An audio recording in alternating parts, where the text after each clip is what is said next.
Is good morning, everyone. Hope you had a good weekend. Um, before we get into too much, did anybody get their package yet? I'm not anticipating it because of the holiday.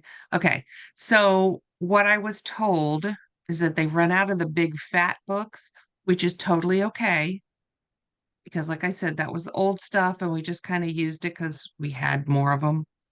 I'm kind of glad that they're gone because they really weren't good content.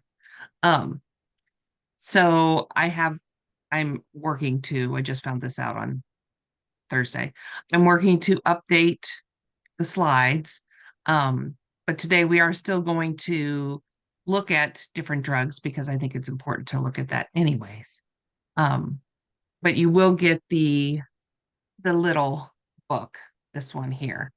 Um, again, just like I said before, when you get it, when you pass, then maybe pass that on to someone else who can use it.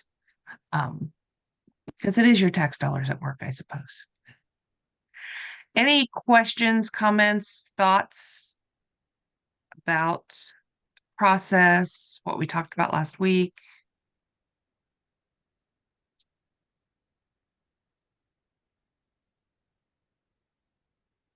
Just so got this. So this link is week one stuff that I just put in there. Um, remember I said you probably want to print off that candidate guide because that is kind of like your main information about the test. All right, let's get started. And today I am going to be um, giving you all kinds of resources, um, different things that.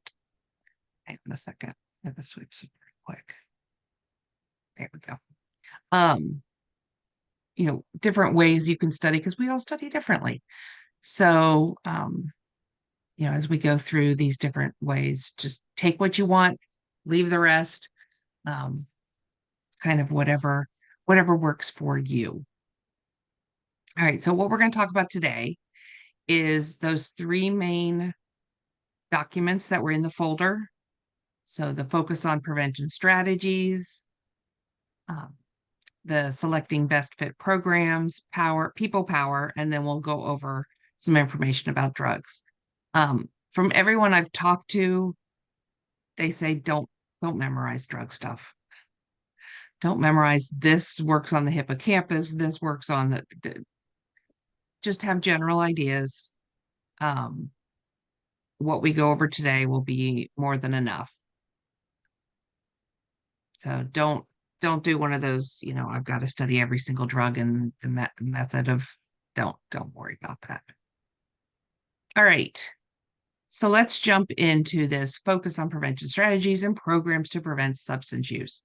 So they start off with this little chart, and I think I mentioned this last week, but if there's a chart or if there's something that I think you probably should look at, I will actually insert the actual thing here so that when you look back at the reading, you'll be like, oh, I remember seeing that. So we've got some things here that you would want to look at or deal with when you're dealing with creating or putting into effect some kind of prevention strategies. And then you've got these 5 things here on the side. We've got assessment, capacity, planning, implementation, and evaluation. What are those 5 things? Does anybody remember?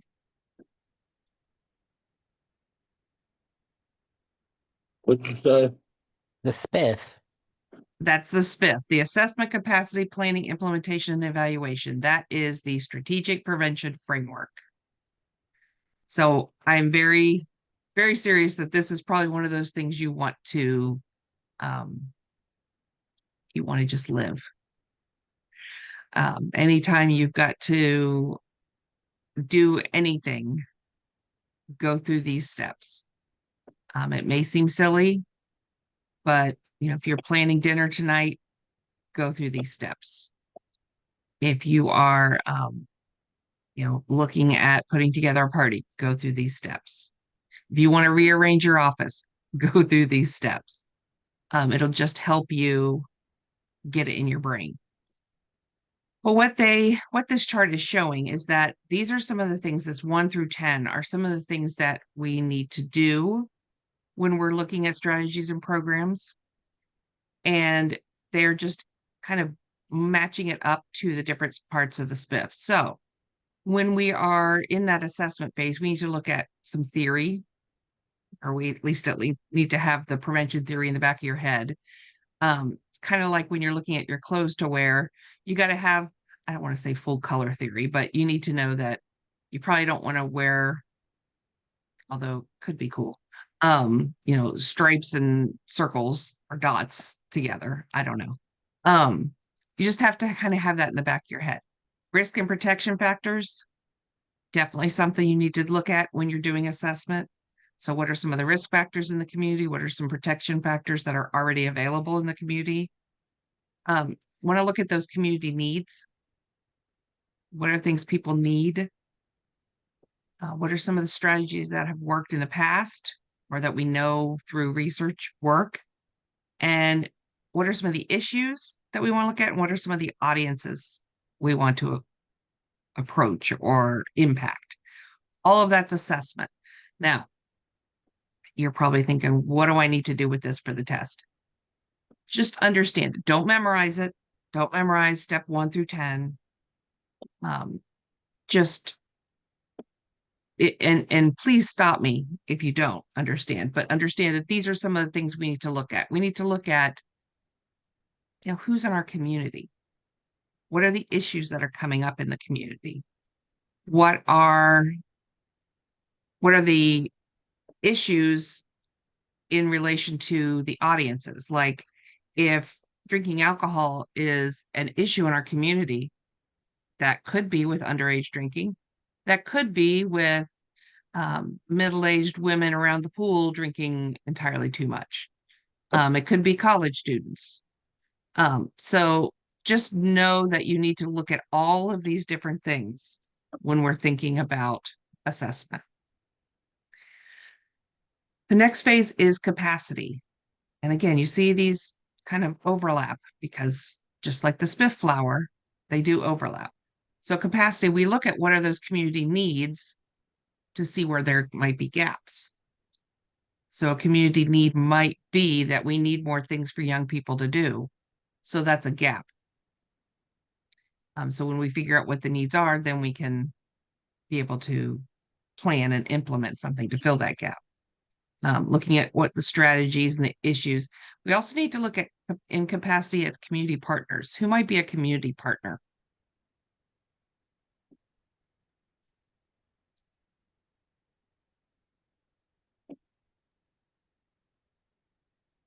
Local law enforcement. Absolutely.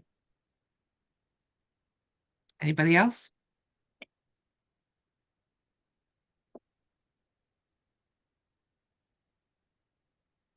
Health department. Yep. Hospitals. Schools, communities, centers, youth serving organizations. Yes, you're starting to come up with our 12 sectors from CADCA, right? Detention centers, nonprofits, absolutely. All of these would be different community partners. Why do we want to pull community partners in?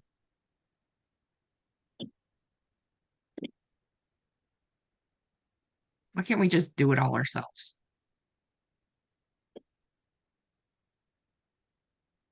We may be missing an aspect of it, and then also to pool resources.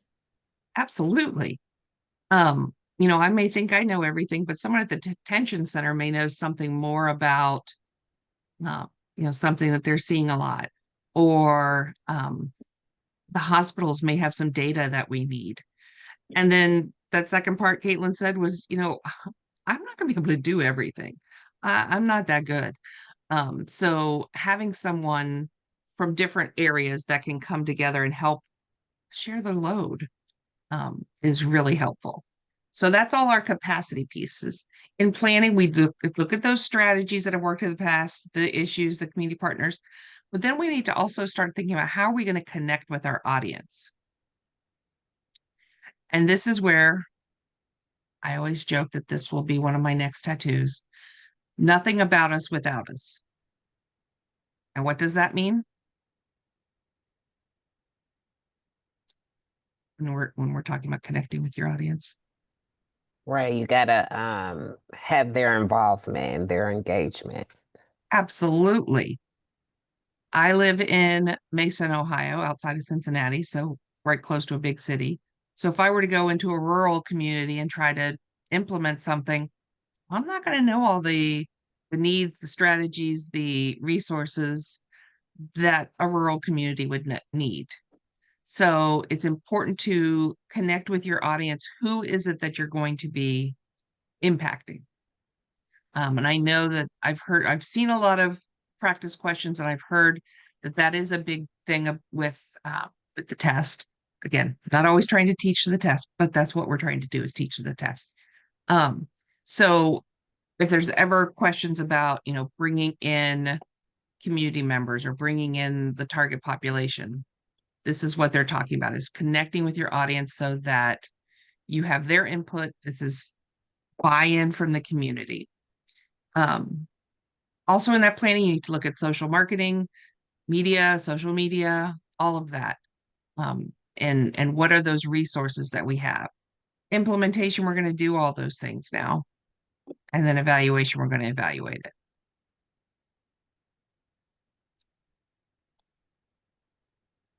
So you remember our spiff flower.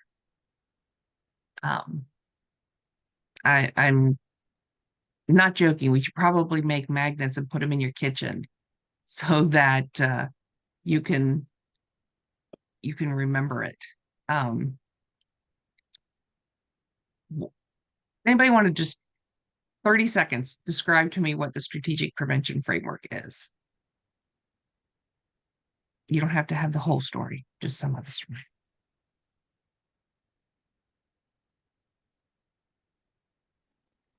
I mean, I think in like super condensed summary, Mhm. it's a way to go about solving problems. Like, uh, like you said, you can spiff every part of your life. Mhm.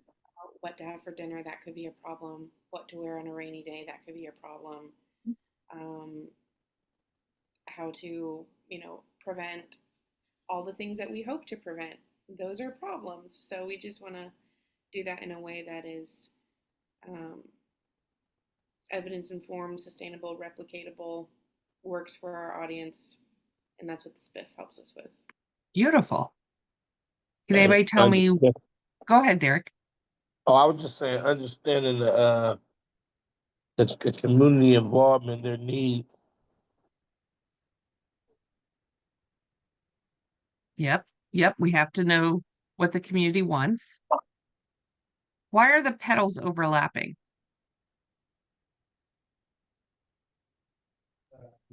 Because just like you just showed the chart before, a lot of the steps overlap in the different areas. Exactly. Just because you think you might be done with assessment, you may be starting capacity, but you might still have a little assessment to do, and you might still then be working on some planning stuff while you're doing capacity. And very good. Why is this center have sustainability and cultural competence? Because that has to be interwoven into every element. Yes. So how could you make sure that sustainability is part of assessment? Yes, with your programming, um, picking the right programming for your audience or for the community that you're working with, maybe. And that would probably be done in planning Okay. when you're picking something.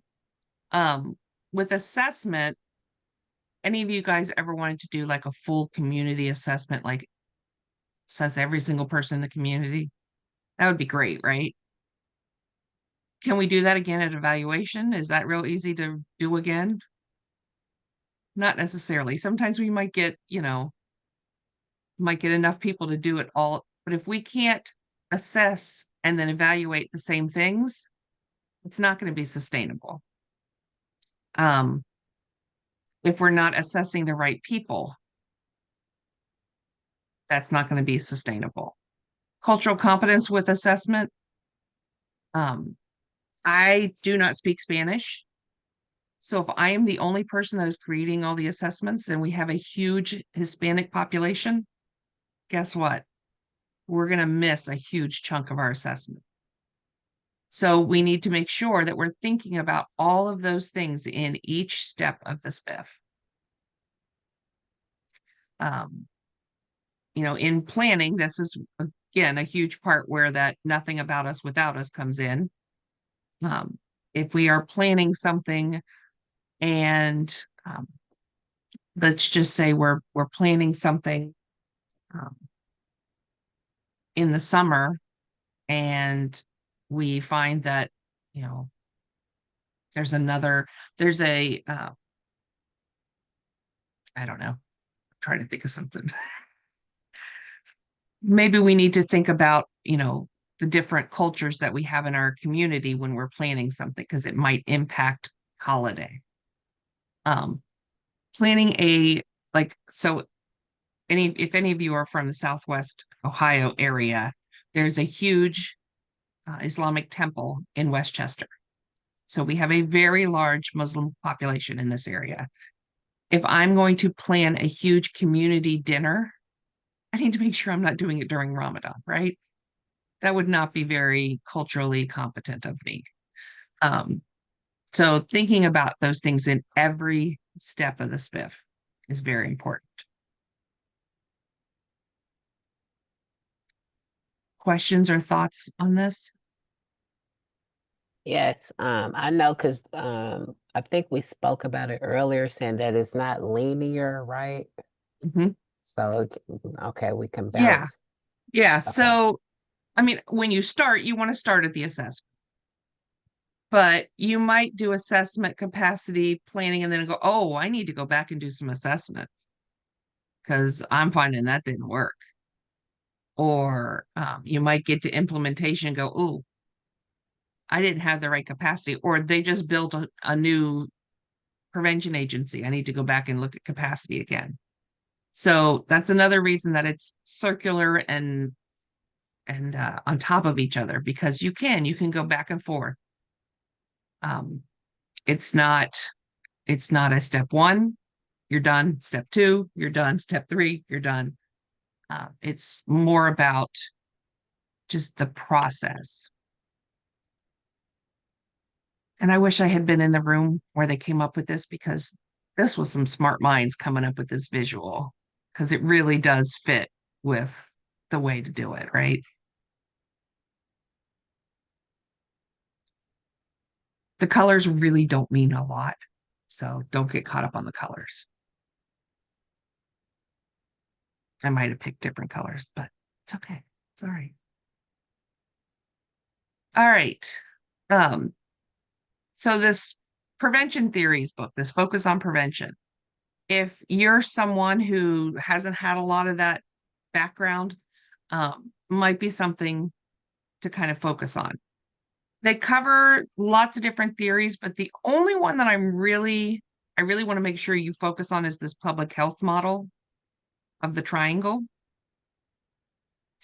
So when we look at, and I know later we'll cover it a little bit closer, but I just want to go over some examples with this triangle. So in the public health model, they look at what are the things we can impact. And if you've ever heard about, done any kind of, like my husband's an engineer, and I know that the triangle is the strongest shape. So if you've got a host, an agent, and an environment, all three, that's going to be some strong impact.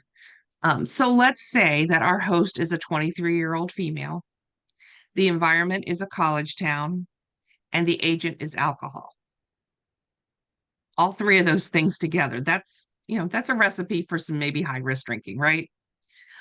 So let's say we want to impact the host, that 23-year-old female. Maybe we do some education. Maybe we do an environmental strategy where we go into the community and just kind of impact everyone. Maybe we do a social media campaign about what is low risk drinking for adults. If we change that host, that triangle then is going to be not as strong, right? What if we wanted to change the environment? What are some things we could do in that college town that might impact that triangle?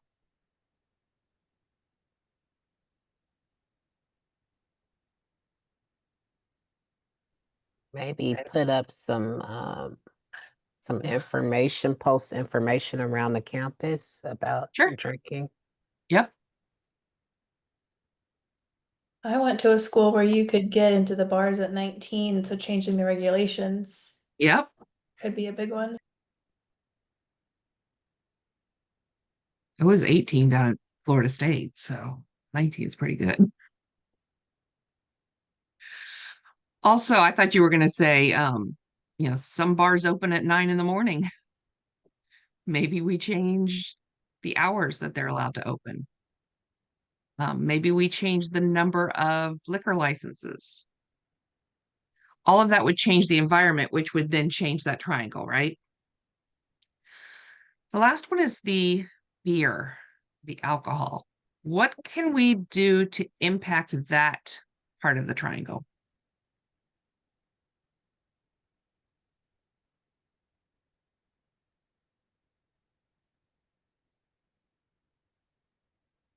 Maybe increasing the age of sales. Well, Okay, would that work for it the could. agent? Yeah. Yeah.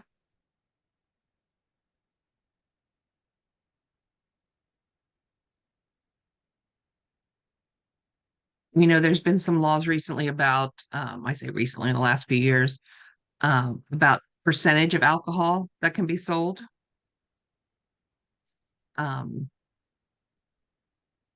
So that might be one. Maybe laws about the size of the containers that can be sold. Nobody needs a 32-ounce tall boy, right? I mean, it's a lot of alcohol. So there will be questions, and I'm pretty sure I've got at some point in one of these weeks some sample questions about impact. How do you impact the host? How do you impact the agent? How do you impact the environment? So just if there's any questions, let me know. But that's what they're talking about, is these three things. Sometimes they call the agent, well, we'll see. It's sometimes there's another word for it. Caitlin. I've seen a lot of I've seen a lot of really great promotions for like the non-alcoholic kind of beers, and like, Yeah. would that be kind of the agent or more so like, or would it be kind of the, yeah, agent or more so the host addressing It could people? probably be all three, to be honest. Actually having non-alcoholic beer would be the agent. Explaining to people why it's important or why it might be a good alternative could be impacting the host. And then how you advertise it in a bar could be the environment. Yeah, that's a good example.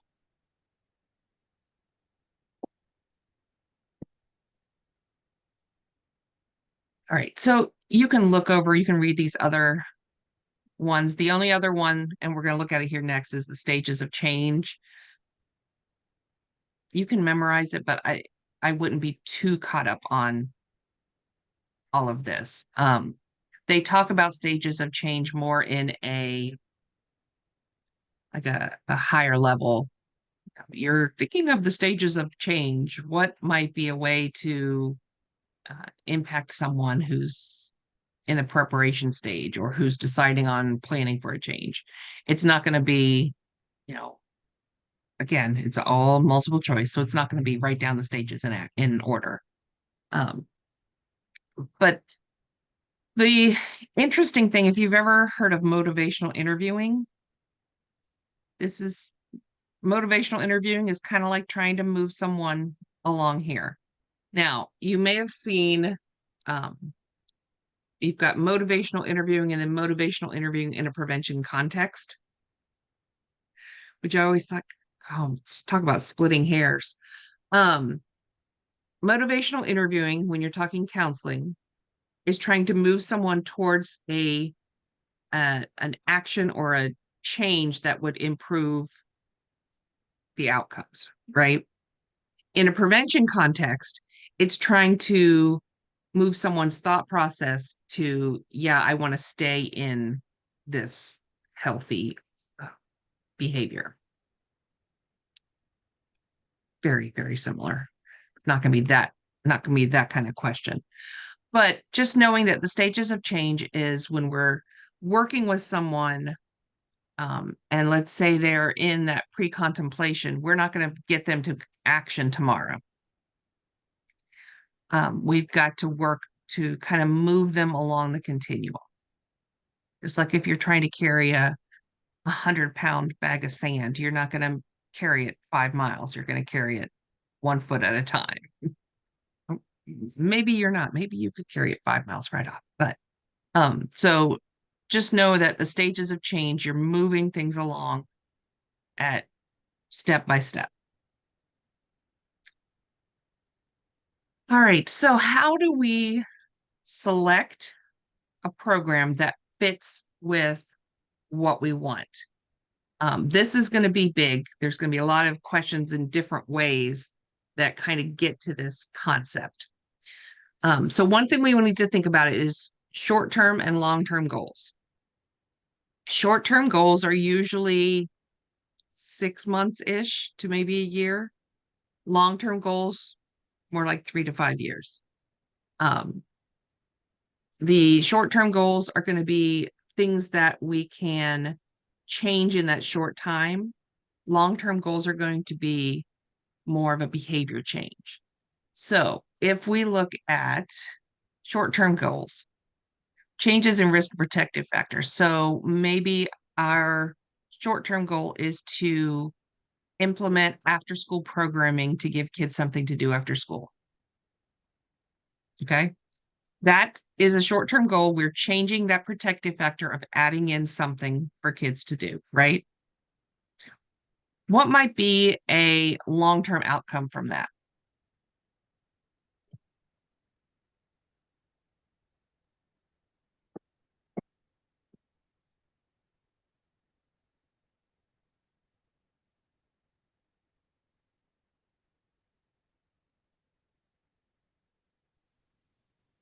Like we achieve the goal. I Say it a little bit louder. we achieve the goal. Is that too simple? And what would be a goal? Um, like maybe we stop seeing underage, like alcohol purchases. So a reduction in Because of- underage alcohol use. Yeah. Yeah. So Yeah. great. So from these protective factors that we put into place, we might see development of long-term social skills. We might see a drop in alcohol use. Whatever it is, the change in behaviors and related problems. So a big thing that they're going to do is they're going to say, does this change in, what long-term outcome would fit this risk factor? So if the risk factor is that parents are supplying alcohol to their kids, that's what we find in our assessment in the community. We find that's the risk factor. What could be a long-term outcome from things we might put into place?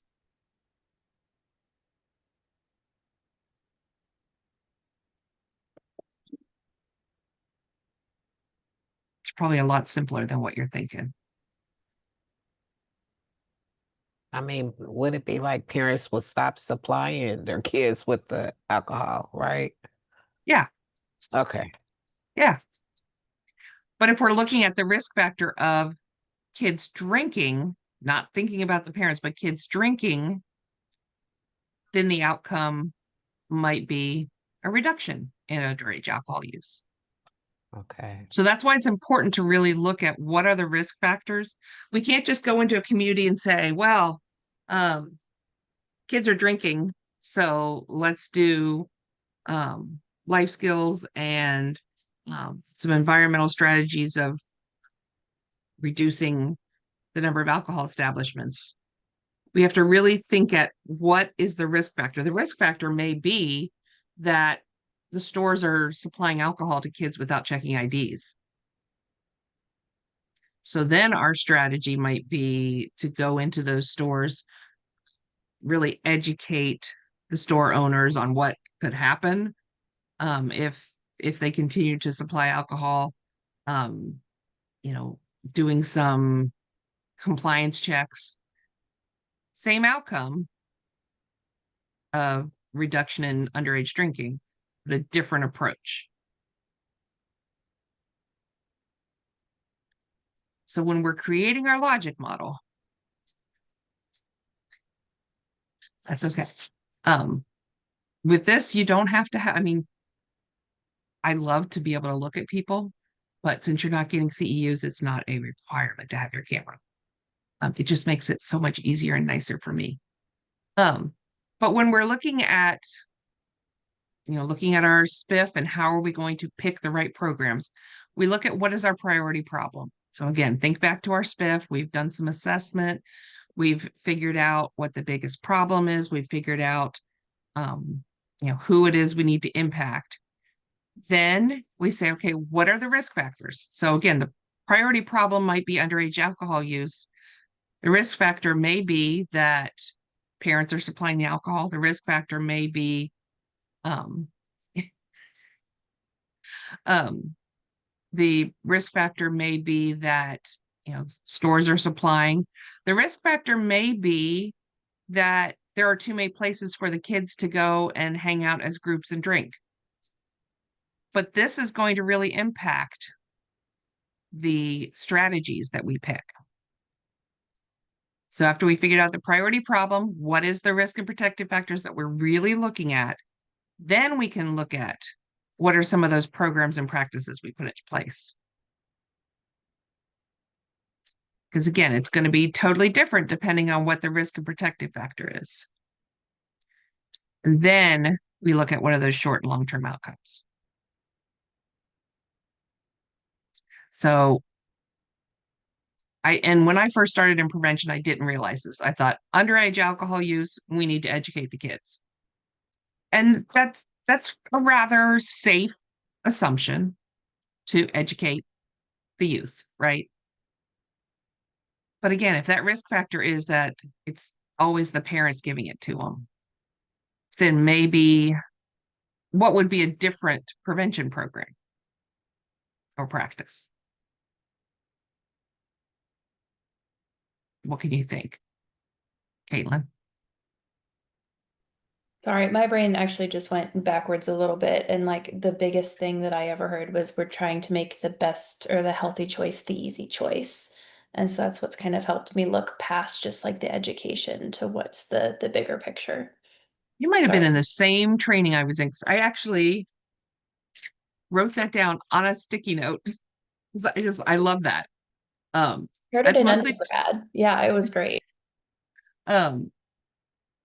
that's a lot of that has to do with environmental strategies. But if we're looking at underage alcohol as the priority problem, the risk factor is that parents are giving the alcohol, then maybe we need to educate parents. Again, if the risk factor is stores supplying alcohol, then maybe we need to educate stores. So just because the priority problem is one thing, there's a lot of branches, and you'll see a tree here later. There's a lot of branches that could come off to be different ways of looking at this. All right. This people power talks a lot about how do we get communities mobilized to care and to do something. So they talk about community mobilizing and then community organizing, which we'll look at that. Lots about community mobilizing. They talk about inaction and action. How do we get someone from not caring and not doing anything to doing something? Talking with people and then talking about policies. So the first one they talk about is the difference between community organizing, which is where we're trying to get people together. We're just trying to pull in some of those different sectors. We want to make sure that the school is there and the police are there and maybe the faith leaders are there. Whoever we can get together to organize. After they're organized, then we need to figure out how are we going to get them to a place of action, to mobilize. I have seen some sample questions about kind of the difference between organizing and mobilizing. So I don't know if it's this week. I know one of the sample questions that we do at the end is about the difference between those. Just think about if you're organizing all your stuff to make a cake, it means you're getting all your ingredients together. And then if you're mobilizing to create your cake, you're actually putting the ingredients together. When you watch some of those cooking shows, you know, they've got all the little bowls with the different ingredients in it, and they just can then pour it in. When they get those bowls together, that's the organizing. Putting them all in together is the mobilizing. So we talked earlier about some of the different people you would want to bring together. The Drug-Free Communities program, which I have not looked to see where we are with the new government bill budget. But the Drug-Free Communities program started back in 97, I want to say. Probably a lot of you guys have been involved with coalitions that were part of the DFC. But one of the things that the DFC did is it came up with a list of 12 sectors that every coalition should have. If you're a DFC program, you have to have it. But since then, it's kind of become the gold standard that we want to try to have people from all these different sectors. As far as, again, you're not going to have to list these. If I was really pushed to it, I probably could. But it's more about knowing why we have all these different sectors so that we can spread the joy of the work. We can get more data from different places and we can have input from different areas. And also the kinds of information that different people might bring. So I always talk about the business one. In Mason, the middle school is right down the street from a Culver's. If you've never had Culver's, yum. But that might be an interesting business to have if we're talking about underage alcohol use, because the kids go there after school all the time. And they hire young people all the time. So we're not only looking at, businesses like, the big businesses, Procter and Gamble or GE, but we're also looking at some of those that might really impact young people and have more of that, ear to the ground kind of thing. One of the things you can do is in your community, think about some of the people who might be in each of these sectors, might kind of help you put it into your brain, so to speak. One of the things, so if you've ever heard of anybody heard of the CSEP strategies? If not, that's one thing to look at. But ICNRC really kind of prefers these CADCA 7 strategies for community change. Very, very, very similar. But they've got the individual focused ones and then more the community environment kind of focused ones. And these strategies are things that we can do. So if you're like, I want to do something and the only thing I can think of is teaching life skills. Yes, that is a strategy, but there's 6 other ones. So thinking about things like providing information. What might be an example of just providing information?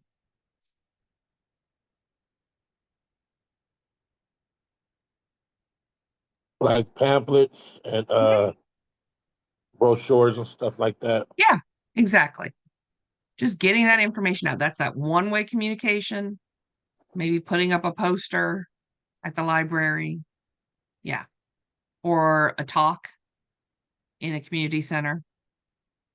As opposed to enhancing skills, which is where we're teaching some kind of skill.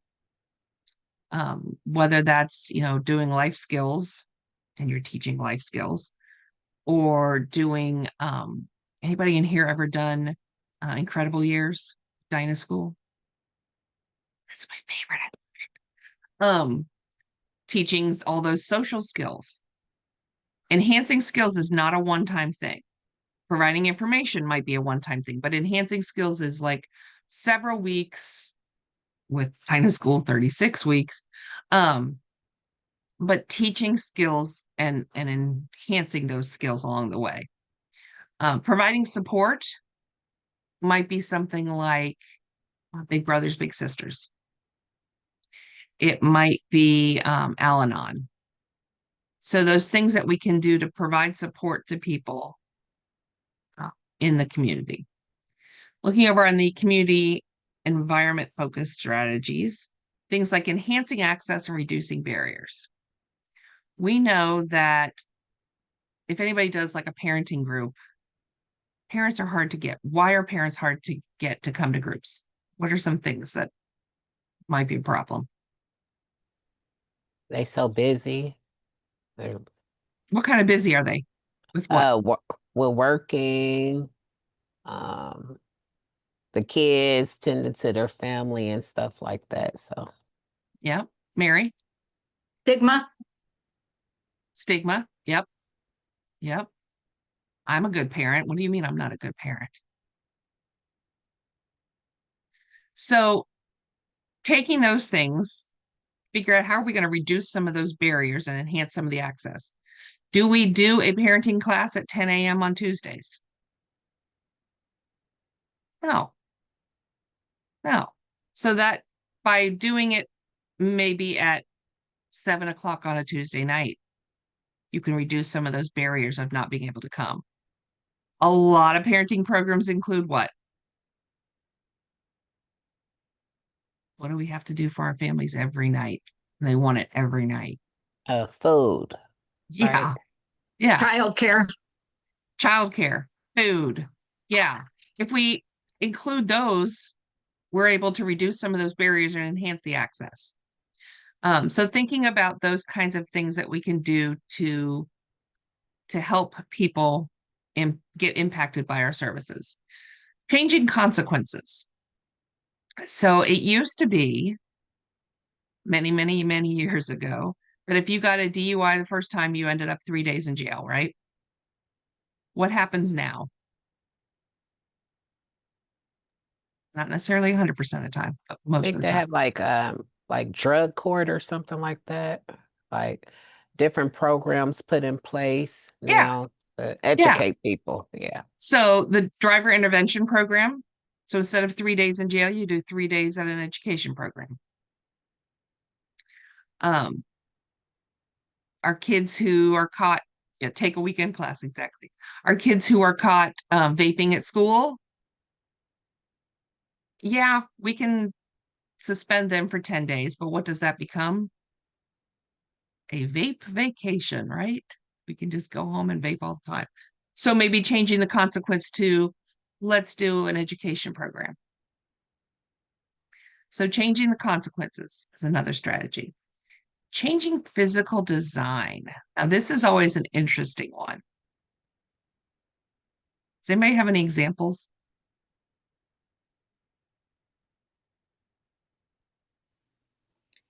I don't necessarily have an example of like changing the design of a product, but like in stores, seeing if you could get things relocated Yeah. so that maybe, the stuff that is for adults and not children is like in a completely separate part of the store and it's not integrated with other aisles or things like that. Yeah. You mean not having vaping products right on the counter of the convenience store? Um, if you know Westchester, there's a movie theater that has a big wooded area next to it. When I used to do diversion classes, a large percentage, probably 40% of our kids would be like, yeah, I was drinking next to the movie theater in the woods. So if we know that that area is a place where a lot of young people go to drink, maybe we change the physical design by cutting the trees down and making it a park, or cutting some of the trees down, not all of them. Or go ahead, Derek. No, I was saying, would that be like changing the environment? Yes, that would be the physical design of whatever it is. Um, maybe you've got a park that is kind of run down and the lights are all gone, and a lot of people use it for um, drugs and drinking. We go in, we clean it up, put new lights up. We've changed that physical design, so now it's less likely to be a place for using and more likely to be a place for families. Okay, I had one more Yeah. thing to say. Would that be like if you were to change the physical, and would that be focusing on like if you have a youth program and you instead of taking them to where they be at with the at-risk kids at the community, I mean their neighborhood parks, you take them to somewhere that they're not used to going to. Would that be considered that? That would probably be more reducing barriers, because if they're not able to get to places that maybe are more healthy or a more enriched environment because their community doesn't have it, that would be like reducing barriers. Okay. Yeah, good question. The last one is modifying or changing policies. So some of you may remember that it used to be you could be 18 to buy cigarettes. That got changed. We now have T21, so you have to be 21 to buy cigarettes. That was a policy change that would impact the whole community and change age of first use and the number of people who can purchase and use tobacco products. Can anybody else think of any other policies?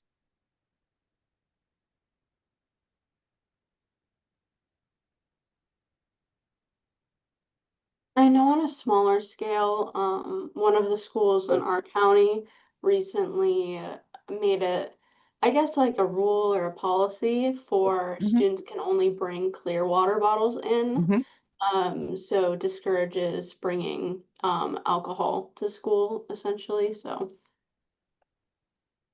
Yeah, it's funny that you mentioned that. So 2 weeks ago, I went to 2 concerts in 1 week. We love concerts in our family. And it was during like that really bad heat wave.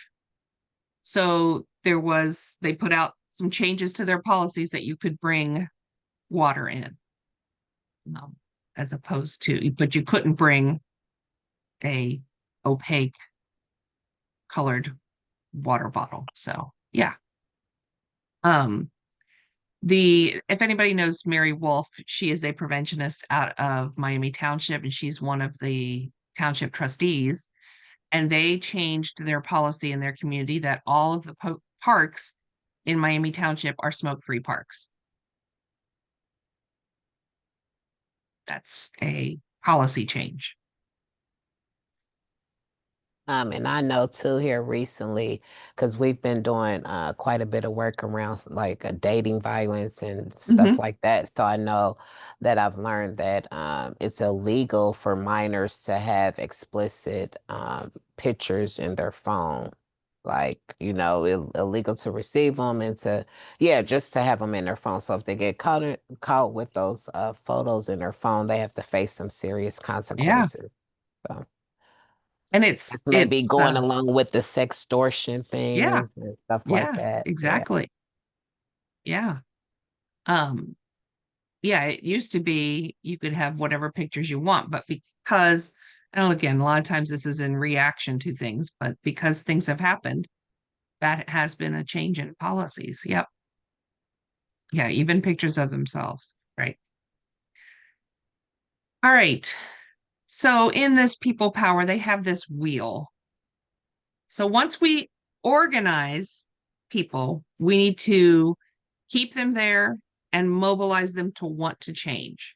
And these are some of the things that they say it's important to do when you want to continue to keep people there and keep them going and keep them intentionally doing the work. So let's look at each one of these real quick. So first, step 1 and 2 is to make sure we are building those relationships, listening to people, um, having people feel like they've been heard. This sounds so silly and, well, duh, kind of thing, but it really is important for us to make sure that we are listening, reaching out, um, building those relationships. Sometimes I think we get caught up in process of what we need to do and we forget this step. So it's always important at the beginning of a coalition meeting or the beginning of a meeting, if you're sitting down with a new principal at a school, that you just chat for a few minutes. You talk about the weather. I mean, even if it's that silly, but it's about that relationship building, that rapport building, and listening to what they need. Because again, nothing about us without us. What is it that you need that I can help you with? So steps 1 and 2, listening and relationship building. And when it comes to the test, there will be things like one step of uh, mobilizing a community would be building a relationship. Which of the following is an example of that? So not hard, but just things you have to think about. Figure out what is their challenge. What is it that their ask is? What is it that they need? So, if you're sitting down with a principal and you're talking about services that you might be doing in their school, their need may be, we really need a diversion program, or we really need help with writing this policy. That's going to do some of this, but also help you figure out what your next step is going to be with that, whoever it is, what your action is. So make sure that you then take some kind of action, because if we're just doing meetings to talk to each other, that's great, but there needs to be some kind of action, because then you start to lose people if you don't have something to do. The next is evaluating the community mobilizing effort. So think back to our SPIF, we have to evaluate. And sometimes we forget about this because we think, oh, we did it and we feel good about it. But did it make a change in the community? Was it effective in doing whatever it is that we wanted to do? Then we have to reflect. And part of that reflection is celebrating.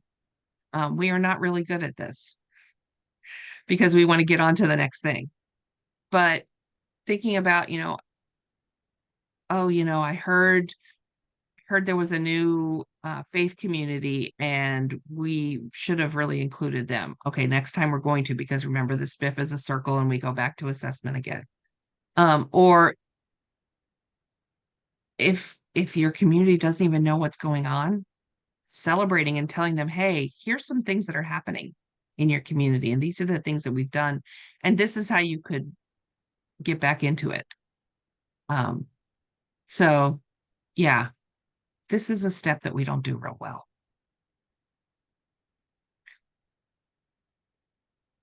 All right, so these these next few slides are going to be just categories of drugs.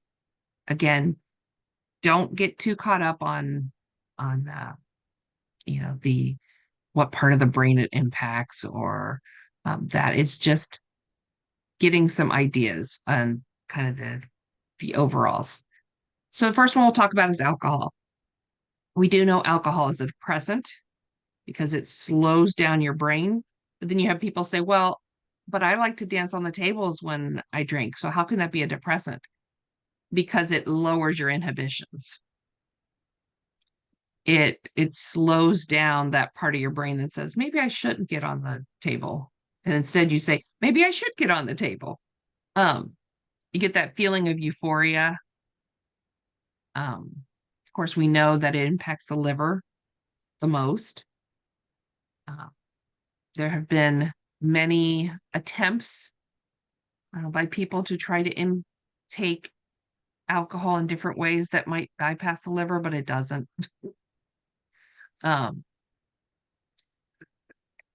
It all goes through the liver. If it goes into the bloodstream, it goes through the liver.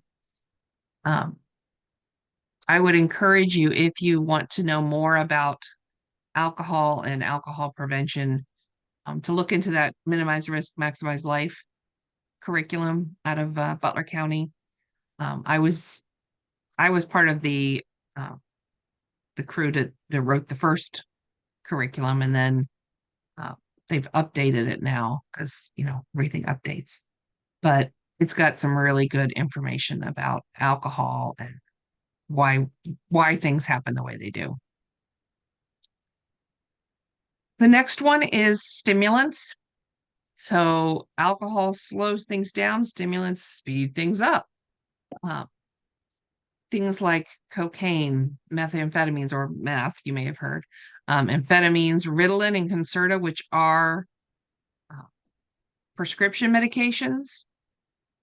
They're prescription medications for ADHD. So I've had a lot of people say, wait a second, if you're trying to calm down, why do you need a stimulant? And my husband 100% knows that I do this. He's on Concerta. If he wasn't on Concerta, the days yeah. But what Concerta does is, let's say you've got something in your brain that's just always moving and working. And Concerta, Ritalin, any of those stimulants comes in and kind of takes care of it. Gets over here and is it's like the babysitter of the ADHD. So that's why a stimulant would help with ADHD. And it's interesting because the first hour after he takes his medication, you can tell it's a stimulant. You can really tell. And then it calms him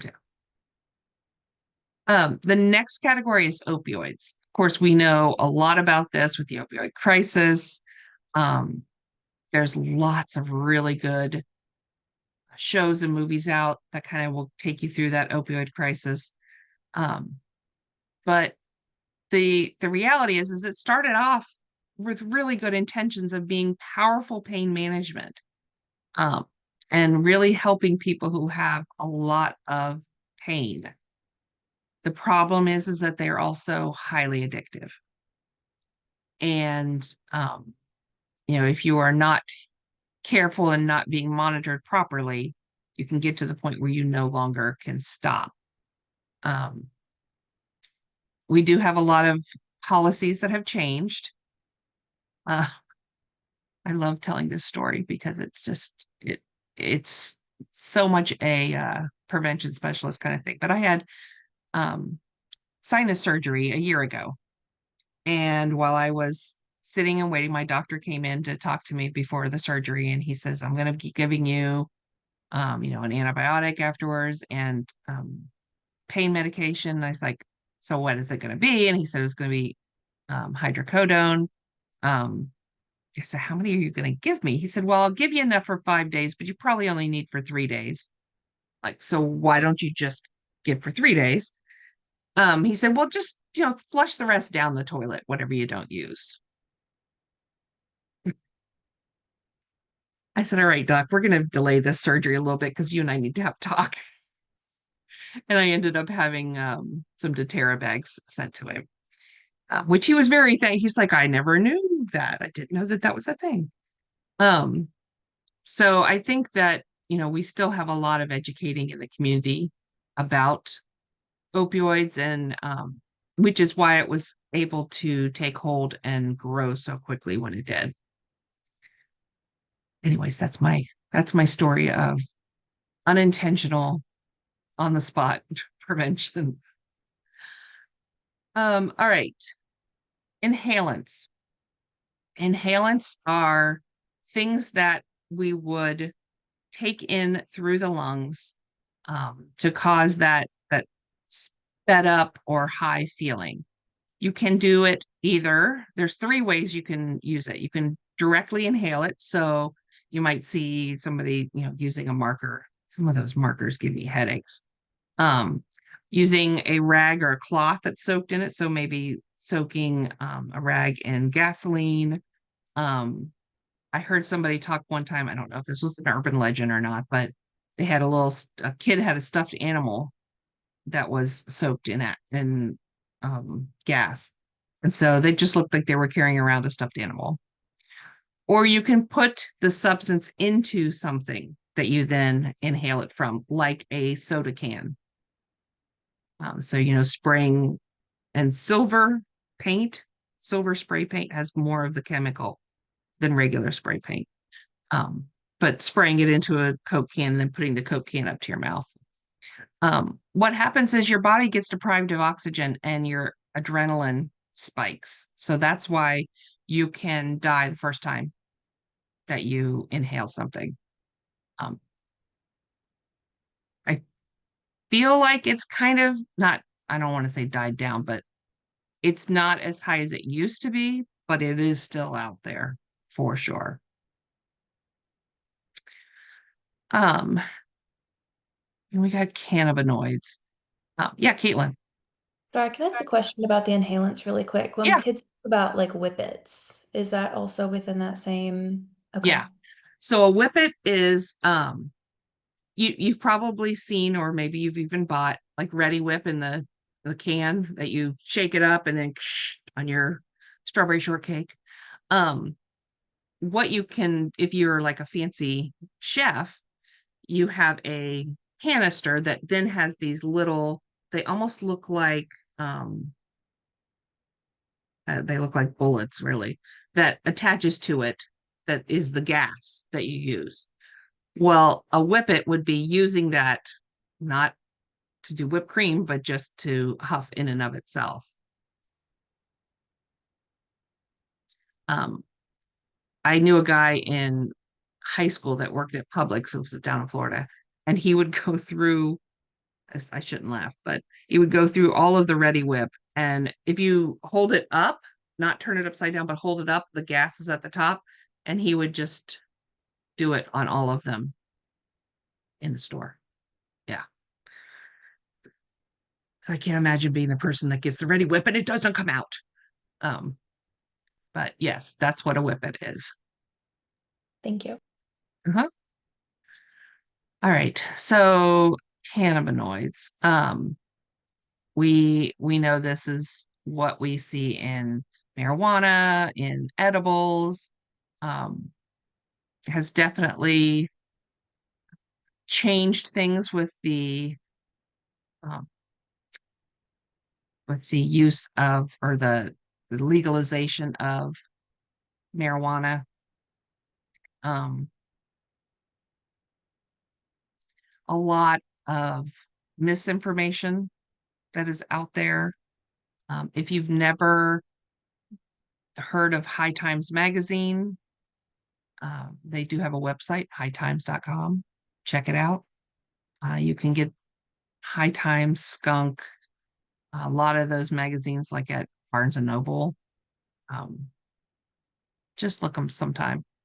It was I haven't done it in a long time, but when I used to work at an agency, I used to love going in there and looking at the magazines and buying a couple to show to parents, because what they actually will allow be sold in stores. Anyways. All right. Depressants would be things like barbiturates, benzodiazepines, GHB, tranquilizers. They slow down your central nervous system. If you remember high school biology, your central nervous system is kind of that place where your body remembers to breathe, to swallow, to do all those things that are, your heartbeat. So if we slow that down, that can be a problem. Some of these are in that prescription schedule. So we have to be really careful with that. GHB is one of the ones that sometimes is used for a date rape drug. Things that people might use for that. Looking at benzodiazepines in particular, that would be your Ativan, your Xanax, your Valium, all those things that people use to kind of reduce anxiety, which very helpful in that.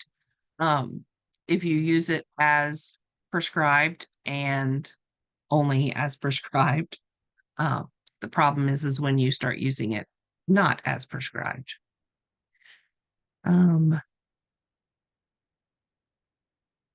Just in sake of time, I'm not going to fly through this, but barbiturates, that all those phenobarbital, any of the barbital kind of things. Again, medication that can be used for health reasons, but if abused or misused can cause a lot of problems. The last one we'll look at is the hallucinogens.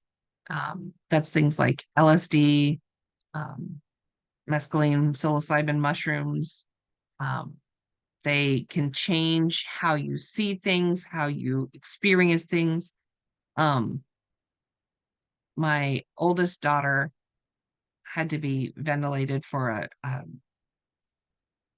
pneumonia issue, and she ended up in a hallucinogenic state with the prescription medication that they give you. She thought that there were mattresses hanging from the ceiling and that there was a K-pop group that she was meeting and kept hitting onto the mattresses. I mean, it's just bizarre things. And for her, it was real. It really happened. Obviously it didn't happen, but in her mind, it was very, very real. All right. Again, don't freak out about having to memorize all of this, but know things like the brainstem. Remember those things we just talked about that slow the brainstem down?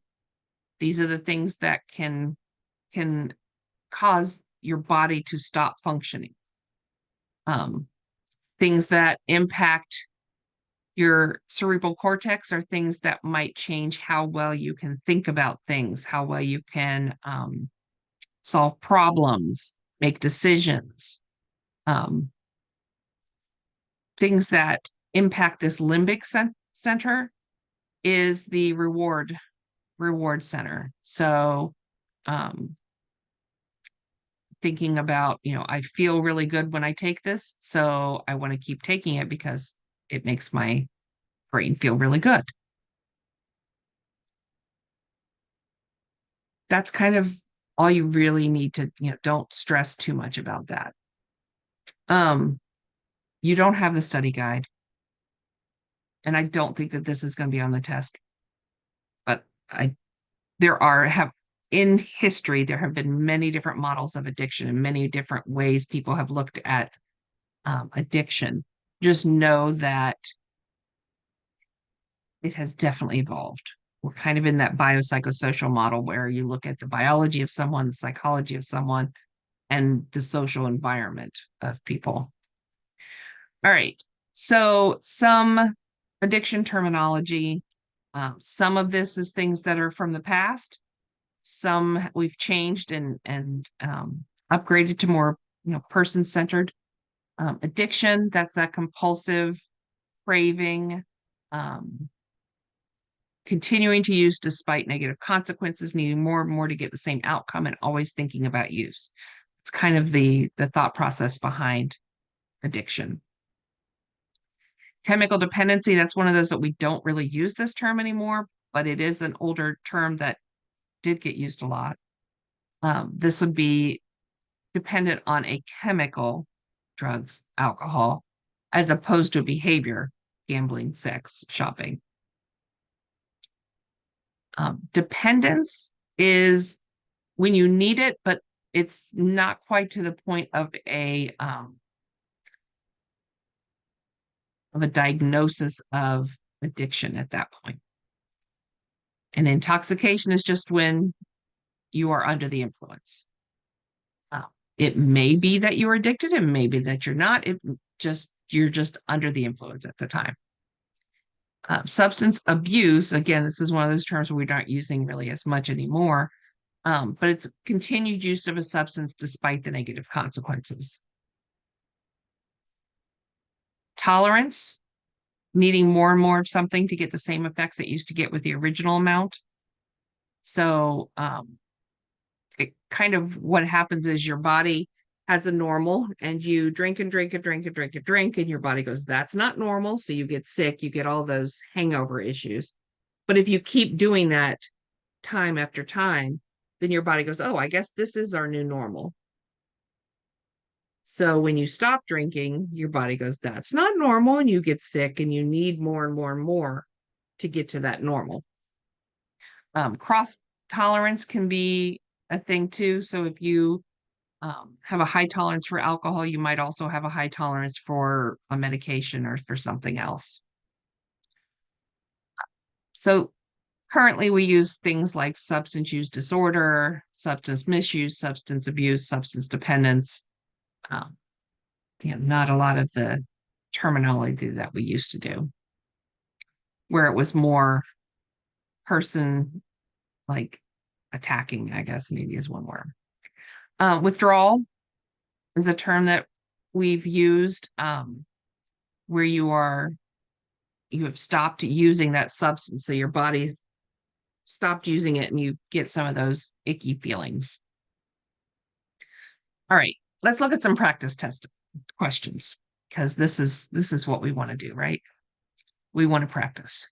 So it's important. Here's the one I was telling you. It's important to match the risk and protection factor in substance misuse prevention programming. Which of the following statements have a good match between risk and protective factors and programming? So, a couple of things to think about with this question. We're looking at matching a risk and protective factor and the programming, which tells me that there may be some things on here that are good risk and protective factors and good programming, but they don't match. So it's really important that we're looking for the good match. So let's look at all three of these. A school-based program working on self-esteem with children who live in abusive families. A school-based program on life skills with low-risk students. And a school-based support group program for students who have violated school substance policies. So think about, let's start with this first one. School-based program working on self-esteem. Okay, so that's the program. And the risk factor is children who live in abusive families. So the risk factor is abusive families. The school program is self-esteem. Just looking at that, and this is the biggest problem I've seen with people in this test is you add more things in. Just looking at that, does that match? Okay, good. I see a lot of you saying no. Okay. School-based program working on life skills with low-risk students. Does that match? So we've got a life skills program, just a basic universal program with low-risk students. That matches. Okay. And then school-based support program for students who have violated school substance policies. So a support group and kids who have violated a policy. Does that match?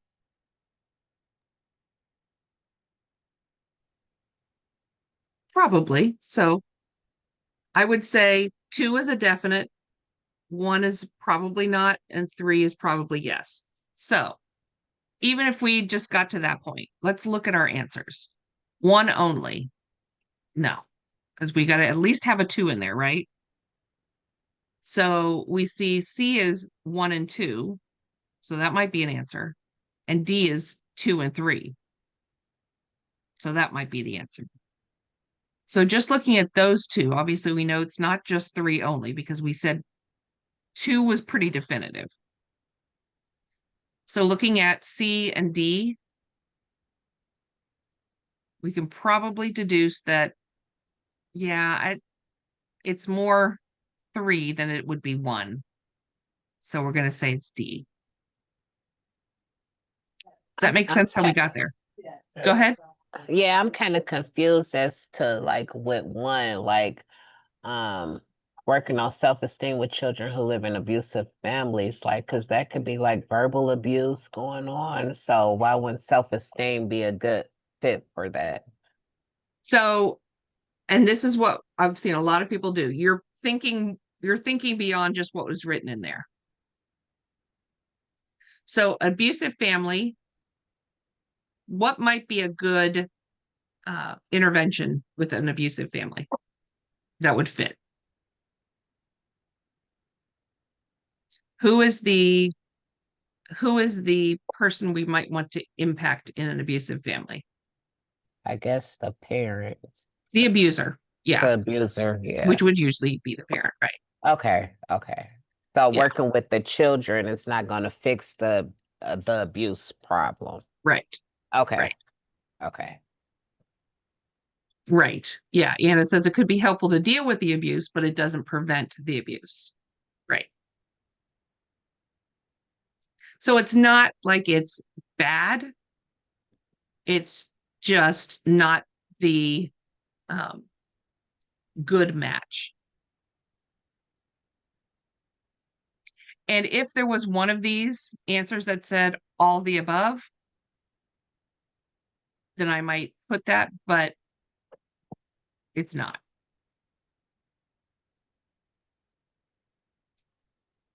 All right, let's look at the next one. Mobilizing community members to participate in community prevention efforts is an example of. So what do we say was mobilizing community members? What do we say that was? Like we're getting into action. Okay. So what's community readiness? Everybody together. I mean, seeing what's the problem. Mm, Community ready. it's whether or not the community's ready to tackle an event or an issue. So just whether or not they're ready, is that mobilizing? No. No. Again, don't add stuff in. Okay. Problem prioritization. What is that?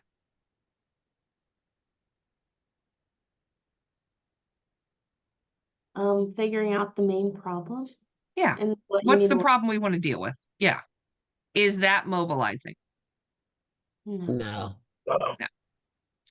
What is coalition building? Getting the community together. Yeah, and strengthening bonds, and so it's more than just organizing. It's community or coalition building is really building those connections. Okay, is that mobilizing? I'll say Yeah. yeah. Okay. What about community needs assessment? What is that? That's just like collecting data and stuff, right? Yeah. So is that mobilizing? No. No. So it is C. This is not the best question, but it's one of those that if you go through each one of those things and do what we just did, you could probably figure that one out. I don't like that question, but questions on this one?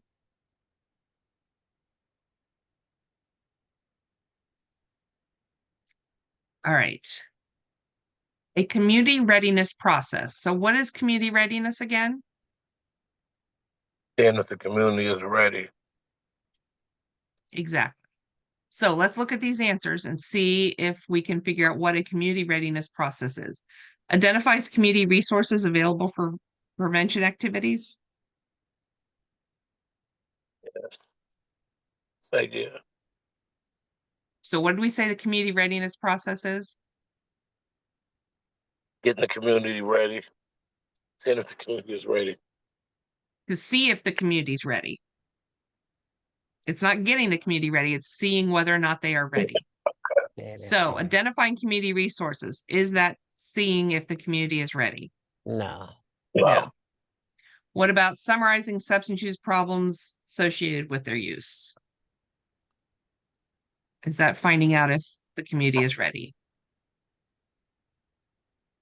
Yes. No. It's not. No, no, No. no, that's just figuring out what the problems are. That's just taking your assessment and figuring it out. What about determines whether community members believe they have a substance problem or not? Yes. Yes. So it would be C. So we knew for sure it wasn't A. There was some questions about B, but we figured that one out. So it's obviously not D because it's not all of the above.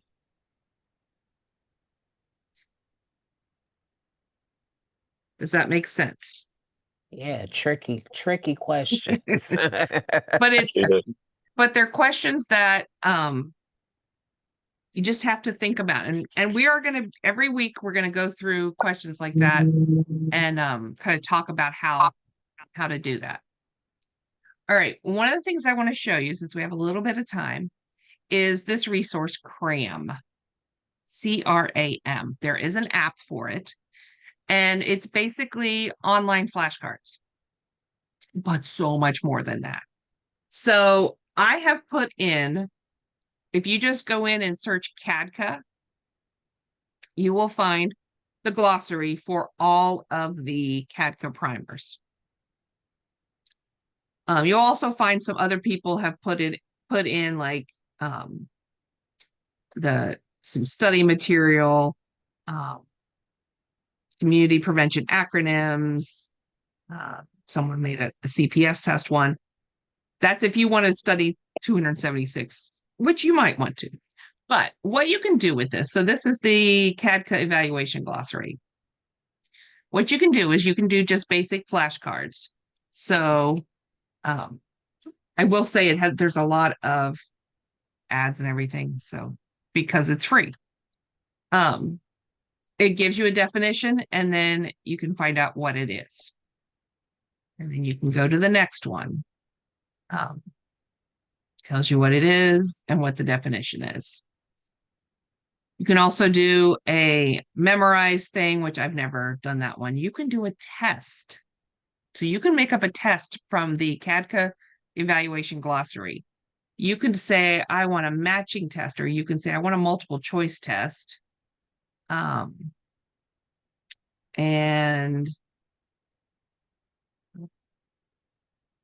hit that and it'll give you, based on that CADCA evaluation glossary, it'll give you some questions.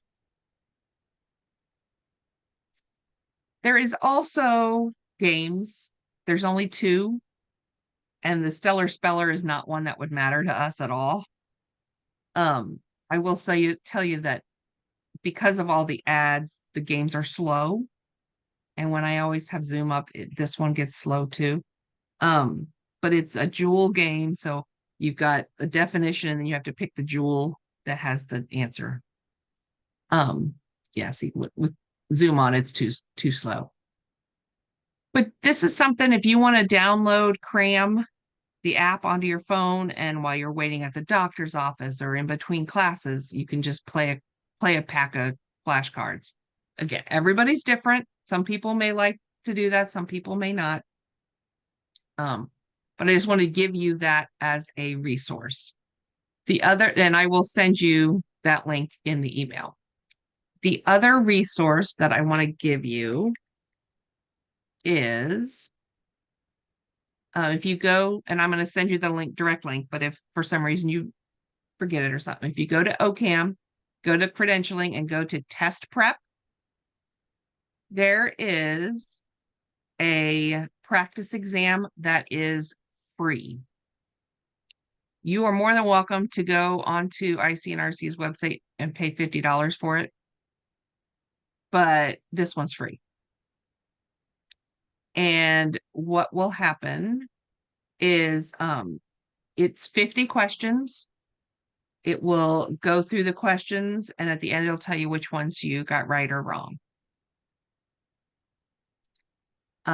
For those of us who did not grow up taking tests on computers, this is one of those things. I had someone who went through this and did it 100 times just to get over the anxiety of doing a computer test. I think there's 150 questions, so they mix them up. So, it's not exactly the same every time. I would strongly encourage you to do it. It's, like I said, it's free, so it doesn't hurt to do it. So I'll send you the link to that also.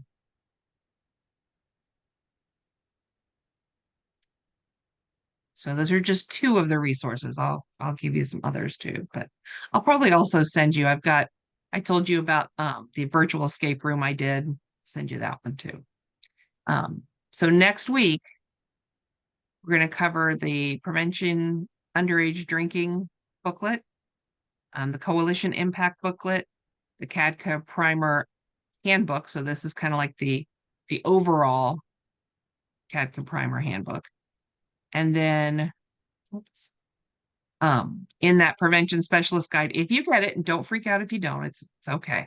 But if you get it, read chapter 4, because that'll kind of cover some of those theories that we're going to look at. This is the link to the folder in the chat. I will send you that, of course, also in the email. But some people I know like to have it right away. Questions?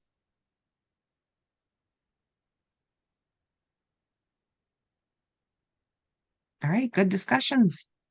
I'm going to